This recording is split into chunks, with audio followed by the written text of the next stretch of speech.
আসসালামু আলাইকুম। আজ আমরা জানব পরমাণুতে কিভাবে ইলেকট্রন সমূহ বিন্যস্ত থাকে। তথ্যগুলো পাঠ্য বই এবং ইন্টারনেট থেকে সংগ্রহ করা হয়েছে। আমরা জেনেছি যে পরমাণুর ভিতরে ইলেকট্রনগুলো কিছু নির্দিষ্ট কক্ষপথে পরমাণুর নিউক্লিয়াসকে ঘিরে ঘুরতে থাকে। এখানে একটি পরমাণুর ছবি দেখানো হয়েছে, যেখানে হলুদ ইমোজি দিয়ে নিউক্লিয়াসকে ধরে নেওয়া হয়েছে। এই পরমাণুটির দুটি কক্ষপথ। প্রথম কক্ষপথে দুটি ইলেকট্রন নিউক্লিয়াসকে কেন্দ্র করে ঘুরছে এবং দ্বিতীয় কক্ষপথে একটি ইলেকট্রন নিউক্লিয়াসকে কেন্দ্র করে ঘুরছে। এক একটি কক্ষপথে এক এক সংখ্যক ইলেকট্রন থাকে। একটি কক্ষপথে সর্বোচ্চ কয়টি ইলেকট্রন থাকতে পারে তা নির্ণয় করার সূত্র হল 2n²। এখানে n হচ্ছে কক্ষপথের ক্রম। n প্রথম কক্ষপথে কয়টি ইলেকট্রন বসতে পারে তাহলে তা আমরা কিভাবে নির্ণয় করব। প্রথম কক্ষপথের জন্য আমরা দেখব যে n এর মান হচ্ছে 1। তাহলে আমরা 2n² এই সূত্রটিতে যদি n এর মানকে বসিয়ে দিই তাহলে আমরা পাচ্ছি প্রথম কক্ষপথে ইলেকট্রন থাকবে 2 গুণ 1² সমান 2টি, অর্থাৎ প্রথম কক্ষপথে সর্বোচ্চ 2টি ইলেকট্রন থাকতে পারে। দ্বিতীয় কক্ষপথে ইলেকট্রন থাকতে পারে সর্বোচ্চ 2 গুণ 2² সমান 8টি। এভাবে তৃতীয় এবং চতুর্থ কক্ষপথে ইলেকট্রন থাকতে পারে সর্বোচ্চ 18টি এবং 32টি করে। এবার উদাহরণস্বরূপ আমরা কিছু মৌলের পরমাণুর ইলেকট্রন বিন্যাস দেখব। প্রথমে হাইড্রোজেনের ইলেকট্রন বিন্যাস। হাইড্রোজেনের পারমাণবিক সংখ্যা 1, অর্থাৎ এতে একটি ইলেকট্রন এবং একটি প্রোটন আছে।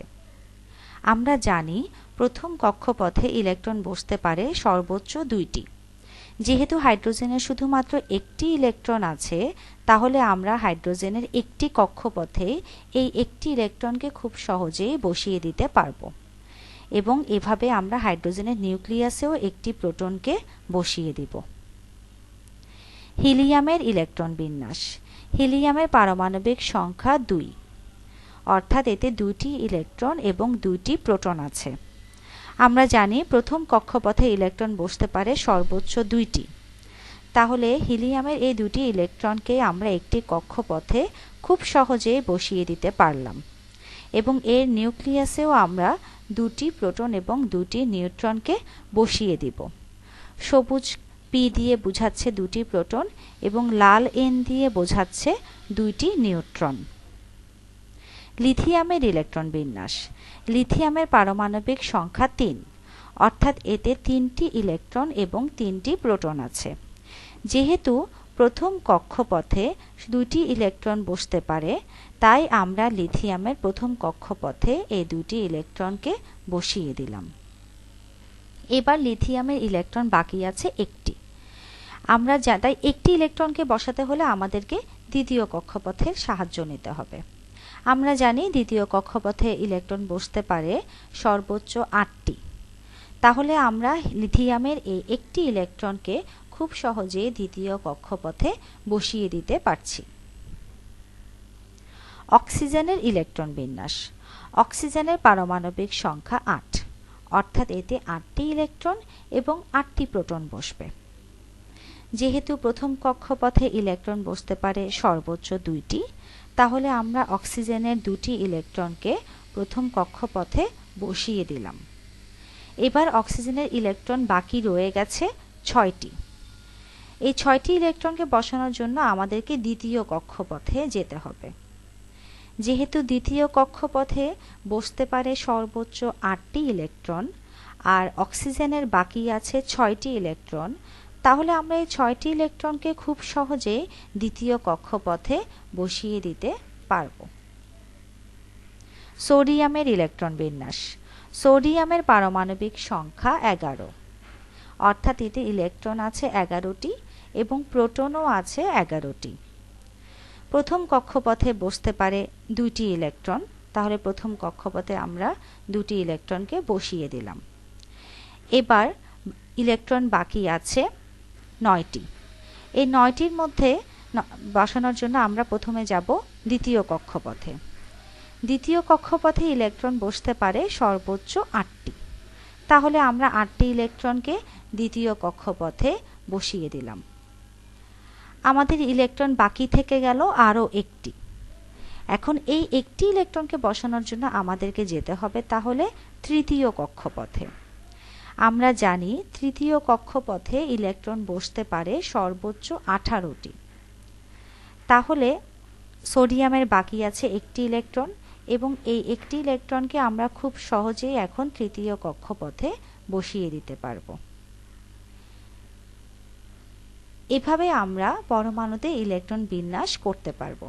আশা করি তোমরা বিষয়টি বুঝতে পেরেছ। এখন আমরা কিছু মজার তথ্য জানব। মজার তথ্য 1, একটা পরমাণুর ইলেকট্রন সংখ্যা যত বেশি হবে তার ইলেকট্রনগুলো সাজানোর জন্য বেশি কক্ষপথের প্রয়োজন হবে। যেমন হাইড্রোজেনের শুধুমাত্র একটি ইলেকট্রন আছে, তাহলে হাইড্রোজেনের জন্য দরকার একটি কক্ষপথ। লিথিয়ামের ইলেকট্রন সংখ্যা 3টি, তাহলে লিথিয়ামের ইলেকট্রনগুলোকে বিন্যস্ত করার জন্য আমাদের দরকার 2টি কক্ষপথ। এবং সোডিয়ামের ইলেকট্রন আছে 11টি, তাহলে সোডিয়ামের ইলেকট্রনগুলোকে বিন্যস্ত করার জন্য আমাদের দরকার 3টি কক্ষপথ।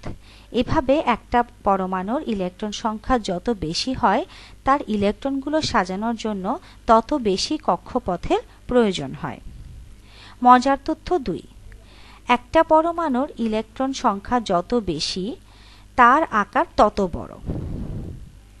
দেখো এখানে হাইড্রোজেনের ইলেকট্রন সংখ্যা শুধুমাত্র একটি, তার জন্য একটি কক্ষপথের দরকার হয়েছে এবং তার আকার ছোট।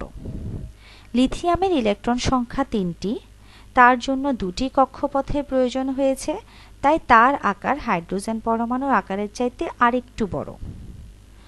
সোডিয়ামের ইলেকট্রন সংখ্যা 11টি, যা হাইড্রোজেন এবং লিথিয়ামের ইলেকট্রন সংখ্যার চাইতে অনেক বেশি, তাই সোডিয়ামের ইলেকট্রনগুলোকে সাজানোর জন্য 3টি কক্ষপথের দরকার।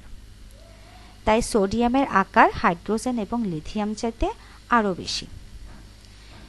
মজার তথ্য 3, শেষ কক্ষপথে যে ইলেকট্রনগুলো থাকে সেই ইলেকট্রনগুলোর মাধ্যমে পরমাণুর ধর্ম নির্ধারিত হয়।